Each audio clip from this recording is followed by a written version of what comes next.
आगामी जिल्हा परिषद आणि पंचायत समिती निवडणुकांच्या पार्श्वभूमीवर शिवसेनेने वेंगुर्ला तालुक्यासाठी महत्त्वाचा निर्णय घेतला आहे। सिंधुदुर्ग जिल्हा बँकेचे संचालक विद्याधर परब यांची शिवसेनेच्या वेंगुर्ला निरीक्षकपदी नियुक्ती करण्यात आली आहे।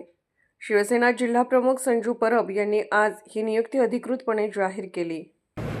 2026 मध्ये जिल्हा परिषदेच्या निवडणुका होतील जानेवारी महिन्यात। तर वेंगुर्ल्यामध्ये मी सर्व कार्यकारिणी बरखास्त केली होती गेल्या महिन्यात। तर आता मला ती नवीन कार्यकारिणी करायची आहे आणि सर्व कार्यकर्त्यांना विश्वासात घेऊनच ती कार्यकारिणी तयार करायची आहे। त्यामुळे मी जिल्हा बँकेचे सदस्य जिल्हा बँकेचे यांची विद्या परब यांची मी वेंगुर्ला निरीक्षकपदी नेमणूक करत आहे आणि त्यांच्या अहवालानुसारच तिकडे पदं दिली जातील। त्यासाठी त्यांना मी 1 महिन्याची मोकळीक देते। त्याच्या आधी जर जिल्हा परिषदेच्या निवडणुका झाल्या आणि त्यांनी जर तयारी केली 8-10 दिवसात जरी तयारी केली तरी नवीन कार्यकारिणी जाहीर करण्यात येईल।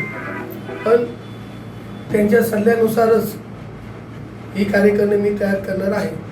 तर मी वेंगुर्ल्यातील सर्व कार्यकर्त्यांना आवाहन करतो की तुमची जी मतं आहेत ती तुम्ही अधिकृत मतं ही तुम्ही विद्या परबकडे मांडावीत असं मी वेंगुर्ल्यातील सर्व कार्यकर्त्यांना आवाहन करतो।